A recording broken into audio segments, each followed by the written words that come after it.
Hi, ಹೇಗಿದ್ದೀರಾ ಎಲ್ಲರೂ? I hope ನೀವೆಲ್ಲ ಚೆನ್ನಾಗಿದ್ದೀರಾ ಅಂತ ಅಂದ್ಕೊಂಡಿದ್ದೀನಿ. ಇವತ್ತಿನ ತಮ್ನೆಲ್ ನೋಡೇ ನಿಮಗೆ ಗೊತ್ತಾಗಿರಬೇಕು ನಾನು ಯಾವುದ್ರ ಬಗ್ಗೆ ಮಾತಾಡ್ತಾ ಇದ್ದೀನಿ ಅಂತ. ಹೌದು, ನಾನು ಮತ್ತು ಗೋಲ್ಡನ್ ಸ್ಟಾರ್ ಗಣೇಶ್ ಅವರು ಒಂದೇ ಕಾಲೇಜಲ್ಲಿ ಓದ್ತಾ ಇದ್ದಿದ್ದು. ಅವರು ಸೆಕೆಂಡ್ ಇಯರ್ PUCನಲ್ಲಿದ್ದಾಗ ನಾನು ಫಸ್ಟ್ ಇಯರ್ಗೆ ಜಾಯ್ನ್ ಆಗಿದ್ದಿದ್ದು. ಅವರು ಗೌರ್ಮೆಂಟ್ ಕಾಲೇಜಲ್ಲೇ ಓದಿದ್ದು.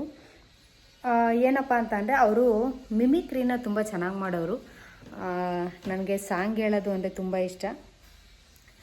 ಜೀವನದಲ್ಲಿ ಒಂದು ಸಿಂಗರ್ ಆಗಬೇಕು ಅಂತ ಒಂದು ದೊಡ್ಡ ಕನಸನ್ನು ಕಟ್ಕೊಂಡಿದ್ದೆ. ಬಟ್ ಅದು ಕನಸು ನನಸಾಗಿ ಉಳಿದೋಯ್ತು. ಬಟ್ ಆಗೋಕ್ಕಾಗಲಿಲ್ಲ. ಅವ್ರ ಜೀವನದಲ್ಲಿ ಅವ್ರು ಏನು ಅಂದ್ಕೊಂಡ್ರೋ ಅದು ಆಯಿತು. ಒಂದೇ ಕಾಲೇಜಲ್ಲಿ ಓದ್ತಾ ಇದ್ದಿದ್ದರಿಂದ ಅವರು 1 ವರ್ಷ ಅಷ್ಟೇ ನಿನ್ನೆ ಜೊತೆಯಲ್ಲಿ ಚೆನ್ನಾಗಿ ಎಲ್ಲರನ್ನೂ ಮಾತಾಡಿಸ್ಕೊಂಡು ಇರ್ತಿದ್ರು. ಅವರು ನಾವು ನೋಡೋ ಟೈಮಲ್ಲಿ ಅವರು ಒಂಥರ ಮಿಮಿಕ್ರಿ ಎಲ್ಲ ಚೆನ್ನಾಗಿ ಮಾಡೋರು. ಯಾರದೇ ಒಂದು ಲೆಕ್ಚರರ್ಸ್ಗಳ್ದಾದರೆ ಎಲ್ಲ ಥರದ್ದು ಮಿಮಿಕ್ರಿನೂ ಅವರು ಮಾಡಿ ಒಂದು ಸ್ಟೂಡೆಂಟಲ್ಲಿ ಒಂದು ಚೆನ್ನಾಗಿ ಎಲ್ಲರನ್ನೂ ಎಂಜಾಯ್ ಮಾಡಿಕೊಂಡು ಎಲ್ಲರನ್ನೂ ಖುಷಿಪಡಿಸ್ಕೊಂಡು ಹೋಗ್ತಾಯಿದ್ರು. ಅಂದರೆ ಅವರು ಕಾಲೇಜಿಗೆ ಜಾಸ್ತಿ ನಾನು ನೋಡ್ದಂಗೆ ಸುಮಾರಷ್ಟು ಬಂಕ್ಗಳನ್ನ ಹಾಕ್ತಾಯಿದ್ರು. ಯಾಕೆ ಅಂತಂದರೆ ಅಲ್ಲಿ ಇಲ್ಲಿ ಪ್ರೋಗ್ರಾಮ್ಗಳಿಗೆ ಅವಾಗಿಂದಲೂ ಅವರು ಹೋಗ್ತಾ ಇದ್ದಿದ್ದರಿಂದ, ನಾಟಕ ಅದು ಇದು ಅಂತ ಹೋಗ್ತಾ ಇದ್ದಿದ್ದರಿಂದ ಆಲ್ಮೋಸ್ಟ್ ಅವರು ತುಂಬನೇ ಕಾಲೇಜಲ್ಲಿ ಕಾಣಿಸ್ತಿದ್ದು ತುಂಬಾ ಕಡಿಮೆ ಅಂತ ಹೇಳುವುದು. ನನಗಿಂತ 1 ವರ್ಷ ಸೀನಿಯರು ಅಂತ ಅಂದ್ಕೊತೀನಿ ಅಷ್ಟೇನೆ. ನಾವು ತುಂಬ ಹತ್ರದಿಂದ ನೋಡಿರೋರು ಗೋಲ್ಡನ್ ಸ್ಟಾರ್ ಗಣೇಶು. ಇವಾಗ ಏನು ನಿಮ್ಮ ಬಾಯಲ್ಲೆಲ್ಲ ಒಂದು ಗಾಳಿಪಟ ಆಗಿರ್ಬೋದು, ಒಂದು ಮುಂಗಾರು ಮಳೆ ಆಗಿರ್ಬೋದು, ನಾನು ಅವ್ರ ಫ್ಯಾನ್ ಅಂತಲೇ ಹೇಳ್ಬೋದು. ಯಾಕೆ ಅಂತ ಅಂದರೆ ಆ ಪಿಕ್ಚರು ಎಷ್ಟು ಸತಿ ನೋಡಿದ್ರು, ನೆನ್ನೆ ಕೂಡ ಹಾಕಿದ್ರು ಆ ಪಿಕ್ಚರ್ನ. ಯಾವುದು? ಗಾಳಿಪಟ. ಗಾಳಿಪಟ ಪಿಕ್ಚರು.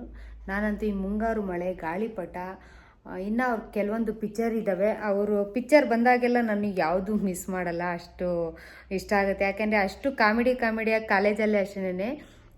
ನಾನು ಸಿಂಗರ್ ಆಗಬೇಕು ಅಂತ ಅಂದ್ಕೊಂಡಾಗ ನಮ್ಮ ಮನೇಲಿ ನಮ್ಮ ತಾಯಿ ಬೇಡ ಅಂತ ಅಂದ್ಬಿಟ್ರು. ಎಲ್ಲ ಕಡೆಯಿಂದ ಆಫರ್ಗಳು ಬಂತು. ಬಟ್ ನಮ್ಮ ತಾಯಿ ಫಿಲಮ್ ಫೀಲ್ಡು ಹಾಗೆ ಹಿಂಗೆ ಹೆಣ್ಮಕ್ಳು ಹೋಗೋದು ಸರಿ ಇಲ್ಲ ಅಂದ್ಬಿಟ್ಟು ಸ್ವಲ್ಪ ಅವಾಯ್ಡ್ ಮಾಡಿಬಿಟ್ರು.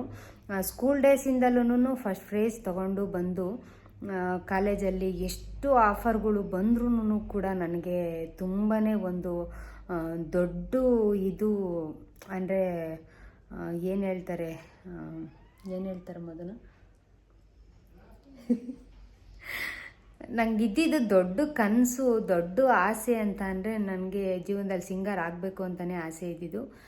ಬಟ್ ಏನು ಮಾಡೋಕ್ಕಾಗೋದು, ಆಗಲಿಲ್ಲ. ಆದರೂ ನಾನು ಹೋಪ್ನ ಕಳ್ಕೊಳ್ಳಿಲ್ಲ. ನಾನು ಮದುವೆ ಆದಮೇಲೆ ಪಾಪು ಹುಟ್ಟಿದ್ಮೇಲೆ ಎದೆ ತುಂಬಿ ಆಡುವೆನು ಅಂತ ಒಂದು ಪ್ರೋಗ್ರಾಮ್ ಬರ್ತಾಯಿತ್ತು. ಆ ಪ್ರೋಗ್ರಾಮು ಕೂಡ ನಾನು ಇದನ್ನು ಅವಾಗೆಲ್ಲ ಈ ಥರ ಎಲ್ಲ ಮೊಬೈಲಲ್ಲೆಲ್ಲ ಮಾಡೋದು ಆ ಥರ ಎಲ್ಲ ಇರಲಿಲ್ಲ. ಖಾಲಿ ಕ್ಯಾಸೆಟ್ನ ತೊಗೊಂಬಂದು ಆ ಖಾಲಿ ಕ್ಯಾಸೆಟ್ನ ಒಂದು ಹಾಡನ್ನ ನಾವು ರೆಕಾರ್ಡ್ ಮಾಡಿಕೊಂಡು ಆ ರೆಕಾರ್ಡ್ ಮೂಲಕ ಒಂದು ಅಡ್ರೆಸ್ ಕೊಟ್ಟಿರ್ತಾರೆ.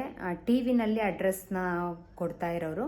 ಆ ಟಿ ವಿ ಒಳಗಡೆ ಅಡ್ರೆಸ್ನ ನಾವು ಇದನ್ನು ಮಾಡಿಕೊಂಡು ಕರೆಕ್ಟಾಗಿ ಹಾಕಬೇಕಾಯಿತು. ಯಾವುದೋ ಒಂದು ಪಿನ್ ಕೋಡ್ ನಂಬರು ಏನೋ ಬೈ ಮಿಸ್ ಆಗಿ ಅದು ಹೋಗೋದು ಸ್ವಲ್ಪ ತಡ ಆಗೋಗಿದ್ದರಿಂದ ಅದು ನನಗೆ ಸೆಲೆಕ್ಷನ್ ಆಗೋಕ್ಕಾಗಲಿಲ್ಲ. ಇಲ್ಲ ಅಂದಿದ್ದರೆ ನಾನು ಕೂಡ ಒಳ್ಳೆ ಸಿಂಗರ್ ಆಗ್ಬೋದಾಯಿತು ಜೀವನದಲ್ಲಿ.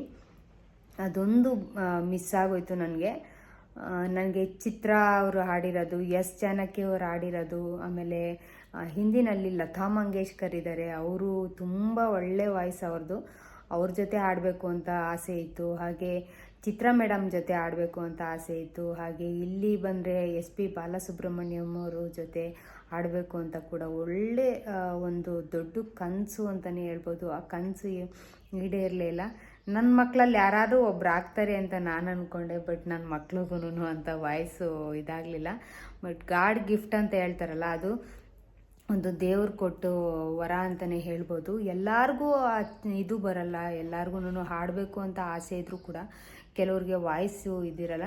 ಈಗಂತೂ ಹಾಡಿ ಮೇಡಮ್ ಅಂತ ಕೇಳಬೇಡಿ. ಯಾಕೆಂದರೆ ಹಾಡ್ತಾ ಇದ್ದರೆ ರಾಗ ಅಂತೆ, ನರಳ್ತಾ ಇದ್ದರೆ ರೋಗ ಅಂತ ಎಲ್ಲರಿಗೂ ಗೊತ್ತಿರೋಂಥ ಇದು, ಅದು ಗಾದೆ ಮಾತದು. ಹಾಡನ್ನ ಇದು ಬಿಟ್ಟ ಮೇಲೆ ನಾವು ಇವಾಗ ಅಪರೂಪಕ್ಕೆ ಯಾವಾಗಾದರೂ ಮನೆಯಲ್ಲಿ ಹಿಂಗೆ ಬಾತ್ರೂಮ್ ಸಿಂಗರ್ ಅಂತಾರಲ್ಲ ಹಂಗೆ ಮನೆಯಲ್ಲಿ ಹೇಳ್ಕೊಂಡು ಗೊಣ್ಗಾಡ್ಕೊಂಡು ಹಾಡು ಹೇಳ್ಕೊಂಡು ಇರ್ತೀನಿ. ಅದು ಬಿಟ್ಟರೆ ಬೇರೆ ಎಲ್ಲಿ ಪ್ರೋಗ್ರಾಮ್ಗಳು ಅದು ಇದು ಅಂತ ಹೋಗೋಕ್ಕಾಗಲಿಲ್ಲ. ಬಟ್ ಏನಾದ್ರು ನೆಕ್ಸ್ಟ್ ಜನ್ಮ ಅನ್ನೋದೇನಾದ್ರು ಇತ್ತು ಅಂದರೆ ನಾನು ಖಂಡಿತವಾಗ್ಲೂ ನನ್ನ ಸಂಗೀತಕ್ಕೋಸ್ಕರನೇ ಹುಟ್ಟಬೇಕು ಅಂತ ಅಂದ್ಕೊಂಡಿದ್ದೀನಿ. ನಾನು ಒಂದು ಕಲಾವಿದೆ ಆಗಬೇಕು ಅಂತ ತುಂಬಾ ಆಸೆ ಇದ್ದಿದ್ದು ನನಗೆ.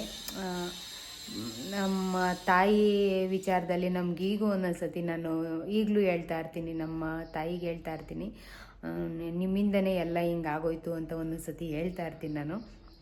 ಅವರು ಅಟ್ಲೀಸ್ಟ್ ನನ್ನನ್ನು ಬಿಟ್ಬಿಟ್ಟಿದ್ದಿದ್ರೆ ಅಲ್ಲಿ ಇವಾಗ ಒಂದು ಲೆವೆಲಲ್ಲಿ ಒಂದು ಸಿಂಗರು ಅನ್ಸ್ಕೊಂಡು ನಾನು ಕೂಡ ಎಂಥ ಖುಷಿ ಇರೋದು ಗೊತ್ತಾ. ಹಾಡು ಹೇಳ್ತಾ ಇದ್ರಿ ಎಷ್ಟೇ ನೋವಿದ್ರೂ ಕೂಡ ನೀವು ಅಬ್ಸರ್ವ್ ಮಾಡಿ, ನೀವು ಏನಾದರೂ ಟೆನ್ಷನ್ ಇದ್ದಾಗ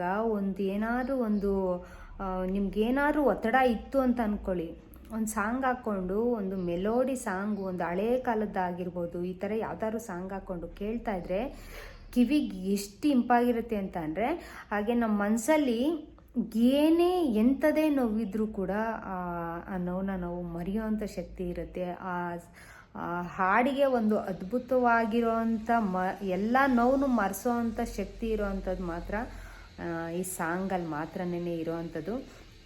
ಮುಂದಿನ ಜನ್ಮ ಇತ್ತು ಅಂತ ಅಂದರೆ ನಾನು ಖಂಡಿತವಾಗ್ಲೂ ಈ ಸಂಗೀತಕ್ಕೋಸ್ಕರನೇ ನನ್ನ ಜೀವನನ ಮುಡುಪಾಗಿಡಬೇಕು ಅಂತ ಅಂದ್ಕೊಂಬಿಟ್ಟಿದ್ದೀನಿ. ಅಷ್ಟು ಇಷ್ಟ ಅಂದರೆ ಅಷ್ಟು ಇಷ್ಟ. ಒಂದು ಯಾವುದಾದ್ರು ಈ ಸ್ಕೂಲ್ ಡೇಸ್ನಲ್ಲಿ ಕಾಲೇಜು ಇದರಲ್ಲೆಲ್ಲ ಹಾಡು ಹೇಳಬೇಕಾದ್ರೆ ಯಾವಾಗಲೂ ಫಸ್ಟ್ ಪ್ರೈಸ್ ತೊಗೊಂಬರ್ತಿದ್ದೆ. ಎಷ್ಟು ಖುಷಿ ಆಗೋದು ಅಂತಂದರೆ, ಗಣೇಶ್ ಅವ್ರ ಮುಂದೆನೂ ಒಂದು ಸಾಂಗ್ನ ಹಾಡಿದ್ದೆ ನಾನು. ಅವರು ಬೇರೆ ಬೇರೆ ಕಡೆ ಎಲ್ಲ ಹೋಗೋರು, ಬಟ್ ನಮ್ಮ ಮನೆಯಲ್ಲೆಲ್ಲ ಕಳಿಸ್ತಾ ಇರಲಿಲ್ಲಲ್ಲ, ಹಾಗಾಗಿ ನಾನು ಬೇರೆ ಕಡೆ ಎಲ್ಲ ಹೋಗ್ತಿರ್ಲಿಲ್ಲ. ಅವರು ತುಂಬ ಕಡೆ ಪ್ರೋಗ್ರಾಮ್ಗಳಿಗೆ ಅಂತ ಹೇಳಲಿಲ್ವ, ಕಾಲೇಜ್ಗೆ ಸ್ವಲ್ಪ ಸರಿಯಾಗಿ ಬರ್ತಾ ಇದ್ದಿದ್ದೆ. ನಾನು ಅಪರೂಪ ನೋಡ್ತಾ ಇದ್ದಿದ್ದೆ ಅವ್ರನ್ನ. ಯಾವಾಗೋ 15 ದಿವಸಕ್ಕೋ ವಾರಕ್ಕೋ ಒಂದು 2 ಸತಿ ಏನೋ ನೋಡ್ತಾ ಇರ್ತಿದ್ವಿ ಅಷ್ಟೇನೆ. ಅಂದರೆ ಅವ್ರದ್ದೇ ಒಂಥರ, ಅವರು ಇಲ್ಲಿ ನೆಲಮಂಗಲ ಕಾಲೇಜಲ್ಲಿ ಅವರು ಓದಿದ್ದು. ಅವರು ಮೋಸ್ಟ್ಲಿ ನಾನು ಅಂದ್ಕೊಂಡಂಗೆ ಅಡಕಮಾರನಹಳ್ಳಿನೋ ಎಲ್ಲೋ ಇದ್ದಿದ್ದು ಅಂತ ಅಂದ್ಕೊತೀನಿ.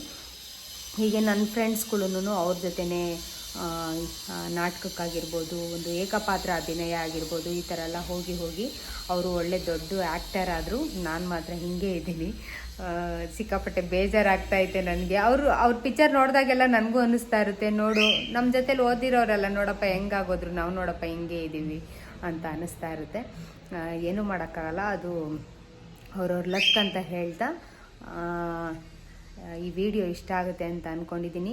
ಯಾರಾದರೂ ಮನೆಯಲ್ಲಿ ಒಂದು ಈ ವಿಡಿಯೋದಲ್ಲಿ ಹೇಳಬೇಕು ಅಂತ ಅಂದರೆ, ಯಾರು ಮನೆಯಲ್ಲಿ ಒಂದು ಕಲೆ ಆಗಿರ್ಬೋದು, ಅವ್ರಿಗೇನಾದ್ರು ಒಂದು ಟ್ಯಾಲೆಂಟ್ ಇತ್ತು ಅಂತ ಅಂದರೆ ಆ ಟ್ಯಾಲೆಂಟ್ನ ಸಪೋರ್ಟ್ ಮಾಡಿ, ಯಾರು ಕೂಡ ಅದನ್ನು ಕಾಲೆಳೆದು ಬಿಟ್ಟರೆ ಮಕ್ಕಳು ಪ್ರೋತ್ಸಾಹ ಕೊಡಬೇಕು. ಅಪ್ಪ ಅಮ್ಮ ಯಾರೇ ಆಗಲಿ ಇಬ್ಬರಲ್ಲೊಬ್ಬರು ಪ್ರೋತ್ಸಾಹ ಕೊಟ್ಟರೆ ಅವ್ರ ಜೀವನ ತುಂಬಾ ಚೆನ್ನಾಗಿರುತ್ತೆ.